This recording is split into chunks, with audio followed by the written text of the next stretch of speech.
Assalamualaikum warahmatullahi wabarakatuh. Antara soalan yang selalu ditanyakan kepada saya baik secara live ataupun DM, bila nak set up PC gaming ni, adakah masih berbaloi untuk kita beli komponen second hand, use ataupun yang spesifikasi dia 2-3 tahun yang lepas, ataupun memang better beli baru je, ambil dia punya graphic card yang paling latest je. So, untuk jawab soalan ni, saya akan guna dua graphic card yang ada dekat depan saya. Satu, saya punya main graphic card iaitu RX 6700 XT. Saya dah guna lebih kurang dalam 2 tahun macam tu. Dan satu lagi, kita akan pakai Zotac GeForce RTX 5060 AMP Edition yang baru sahaja dilancarkan pada tahun ni.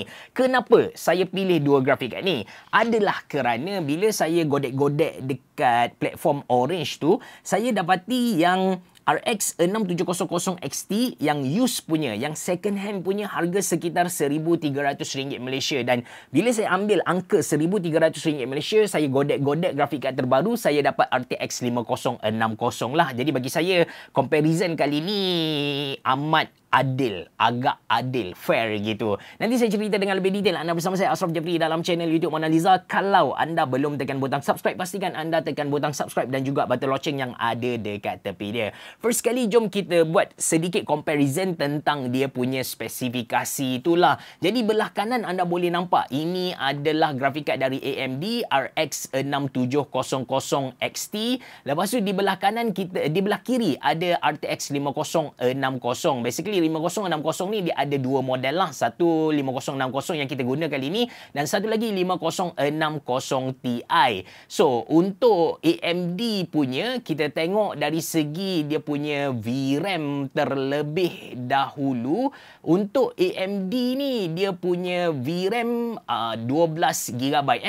Dia punya VRAM ni, memory size dia 12GB. Tapi untuk RTX 5060, dia punya RAM adalah 8GB. Tapi dia punya mojo tu berbeza lah. Yang ni GDDR5, manakala untuk AMD ni GDDR6. Kalau anda nak memory size yang lebih besar, of course RX 6700 XT adalah pilihan yang bagus untuk anda. Dan untuk RTX 5060 ni, dia dah ada AI. Lepas tu yang best lagi sebenarnya, dia punya feature ni DLSS 4.0. Of course AMD yang AMD sebenarnya dia ada dia punya own teknologi. Tapi RX 6700 XT tu bukan era AI lagi. Bukan era AI. So, tak ada feature yang mantap seperti mana RTX 5060.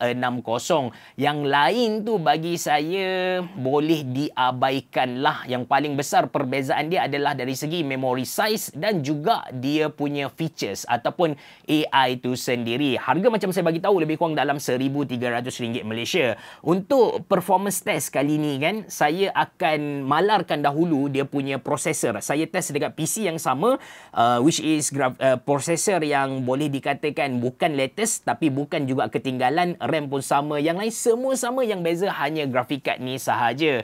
Saya berpendapat yang ini adalah satu comparison yang adil sebab ialah kita malarkan semua benda lain, dan ini adalah graph gaming yang saya dapat untuk kedua-dua graphic card. Anda boleh tengok beberapa game dan juga setting yang saya set tu di bahagian bawah. Sebenarnya kalau kita compare kita tengok graphic card ni, dia punya hasil sebenarnya lebih kurang sama. Abaikan tentang Cyberpunk dan juga Wukong, ada sebab dia yang tersendiri. Okey, saya terangkan tentang Cyberpunk terlebih dahulu. Kenapa dia punya jurang perbezaan tu terlampau besar adalah kerana untuk RTX 5060, kalau anda ingat saya ada bagi tahu yang dia ada feature DLSS 4.0, yang mana dekat feature ni dia ada pula multi-frame generation. Saya dah pernah terangkan tentang multi-frame generation secara detail dalam video sebelum ni. Nanti saya letak link dalam ruangan description box below untuk anda faham apakah itu multi-frame generation secara mudah ataupun secara bahasa budak-budak tadika. Katakan game kita tu dia dapat 60 FPS supaya kita punya gaming experience lagi smooth, lagi shock. Apa yang Nvidia buat, AI dia akan tambah kita kata frame tambahan, frame palsu di celah-celah supaya dia dapat jadi 120 FPS. Yes, dari segi kelancaran, dari segi smoothness, dari segi user experience tu mungkin sedikit best lah, ada enhance, ada improvement sebelum ni. berbanding sebelum ni. Tapi sebenarnya kalau anda baca forum, ada banyak isu tentang artifact ataupun something yang tak bagus tentang grafik tu sendiri. Untuk saya okey je, tak ada masalah. And atas dasar tu berlaku perbezaan yang sangat-sangat ketara antara RX 6700 XT dengan RTX 5060. Okey, tak apa, kita tolak tepi dulu sebab Cyberpunk memang ada function DLSS 4.0. Kita pergi kepada game biasa. Contohnya God of War ni. So bila kita tengok God of War, dia punya perbezaan FPS tu tak ketara. Dua-dua dapat tunjuk kepada kita gameplay yang sangat smooth. Abaikan kualiti recording yang sangat-sangat teruk. Ini kualiti recording. Tapi percayalah, kalau anda dapat test, anda akan dapat dia punya, kita kata dia punya performance tu sama sahaja. Memang secara angkanya ada sedikit perbezaan, tapi dari segi gaming experience saya boleh garanti kepada anda lebih kurang sama sahaja. Itu yang so bila dia tak ada game tu, dia tak support DLSS 4.0, kita akan dapat performance yang sama antara RX 6700 XT dengan RTX 5060. Oh ya, saya lupa nak bagi tahu kepada anda yang kedua-dua grafik card ni saya test dengan full HD dengan 1080p punya resolution, bukan 2K lah. Tak apa, kita tinggal sekejap God of War, kita pergi ke Wukong. Okey, so Wukong ni antara game yang support DLSS 4.0. That's why anda boleh nampak perbezaan yang sangat ketara antara RTX 5060 dengan RX 6700 XT. 6700 XT dia tak ada multi-frame generation, dia tak ada feature AMD yang baru. That's why dia hanya mampu bagi kepada kita macam ni. Wukong ni saya test dengan high resolution sahaja. So, sebenarnya dari segi gaming experience, walaupun kita kata perbezaan tu ketara, but for me, bila saya main, sebenarnya saya tak rasalah dia punya perbezaan tu. Okey sahaja. Anda kena tahu yang multi-frame generation, dia buat false frame. Dia sebenarnya bukan native. Kalau anda nak shock, memang kena pakai native lah. Jadi, bila kita tengok hasil perbandingan ni, kita akan dapati yang sebenarnya kedua-dua grafik card ni mampu deliver job yang sama kepada kita. Even sebenarnya RX 6700 XT yang dilancarkan 2 tahun yang lepas ni boleh main game dengan 2K resolution. Sama juga dengan RTX 5060. Dia boleh main game 2K resolution. Cuma bergantung kepada game tu lah. Kalau Dota tu boleh, Valorant boleh. Kalau anda nak main Overwatch 2K resolution, kedua-dua dapat deliver dengan bagus. Even untuk GTA 5, kedua-dua grafik card ni boleh main dengan 2K resolution. Untuk game AAA macam Wukong, macam Cyberpunk, yang tu sakit sikit lah. Dulu boleh main 2K, tapi bila Cyberpunk dia upgrade dia punya grafik tu, memang dah tak boleh nak main. Bukan tak boleh main, boleh main, tapi dia punya gaming experience tu tak smooth sangat. Alright, mungkin ada di antara anda yang akan argue, mungkin ada di antara anda akan tanya, berapakah perbezaan harga kalau kita set up satu gaming PC guna used komponen ataupun dengan yang baru punya. Jadi saya buat sedikit comparison seperti yang anda dapat tengok. Nanti link beli tu saya akan letak dalam ruangan description box below. Untuk cooler kita malarkan. Untuk cooler ni kita malarkan letak warna hijau, sama juga dengan storage. Storage pun kita malarkan. Untuk power supply dan case kita malarkan. Sebab apa kita malarkan ataupun kita takkan buat, kita takkan cari dua benda yang berbeza adalah kerana bila saya semak balik dia punya harga used dengan baru lebih kurang sama saja, lebih kurang sama. That's why kita ambil yang baru teruslah, tak payah nak ambil yang second kan. Then keempat item ni dia tak ganggu sangatlah performance gaming kita. Yes, cooler ada effect, ada bagi pengaruh sikit dekat kita punya temperature tu, tapi tak apa, kita boleh abaikan dahulu.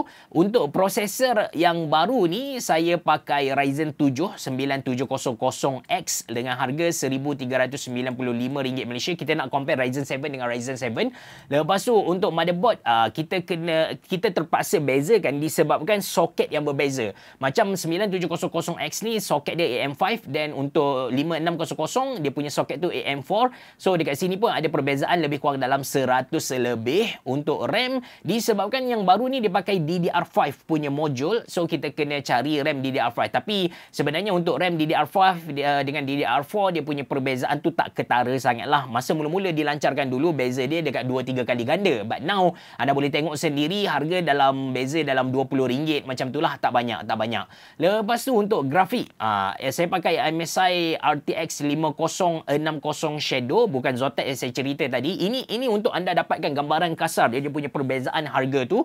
Jadi grafik card RTX 5060 saya dapat 1399 MSI Shadow, dan untuk RX 6700 XT ini second hand ini second hand ataupun used, saya dapat RM1350 Malaysia. Lebih kurang samalah, dan total dia anda boleh nampak jadi RM4348, dan untuk used punya RM3389 Malaysia. Perbezaan sekitar RM1000 Malaysia juga. But performance seperti yang saya tunjuk kepada anda tadi lebih kurang sama sahaja. Jadi yang mana patut anda pilih? Basically kalau anda nak jimat, anda boleh je beli PC yang dia punya spesifikasi tu mungkin 2 tahun yang lepas, 1 tahun yang lepas, sebab harga dia akan jadi lagi murah lah kan.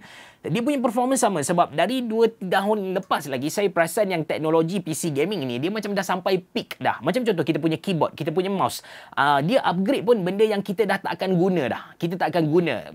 Contoh mouse sensor yang bagus adalah PXR 3395 kan. Dia upgrade kepada yang latest 3950 tak silap saya. Tapi DPI, yes dia upgrade DPI, tapi semua benda tu kita dah tak guna dah. Sama dengan gaming ni, dia punya graphic card tu kalau kita compare Nvidia yang latest dengan yang sebelum ni, dia beza dekat DLSS 4.0 dengan 3.0.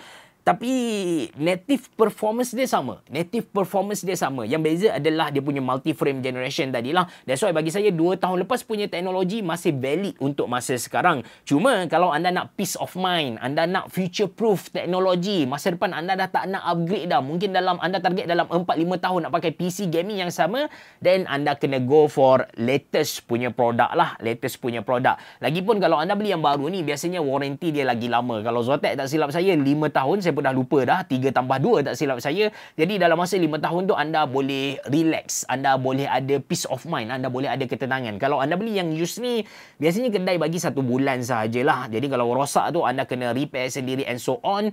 Itu yang buatkan kita rasa macam cerewet sikit lah. Kalau saya tak berapa minat. That's why kalau saya akan go for yang latest. Tapi menjawab kepada persoalan di awal video tadi, adakah berbaloi untuk kita beli PC dengan spesifikasi yang sedikit ketinggalan 1 ataupun 2-3 tahun yang lepas? Bagi saya berbaloi, masih lagi valid untuk tahun 2025. Nanti saya akan letak semua link yang semua barang tadi dengan link beli dalam ruangan description box below. Ataupun kalau anda nak set up gaming PC baru, anda tak nak fikir panjang, anda tak tahu nak pair dengan komponen apa, anda boleh DM saya dan juga tim. Nanti saya letak link WhatsApp dekat situ. Kita bincang sampai jadi penghantaran ke seluruh Malaysia. Terima kasih kerana menonton. Assalamualaikum warahmatullahi wabarakatuh. Berabah. Jumpa lagi.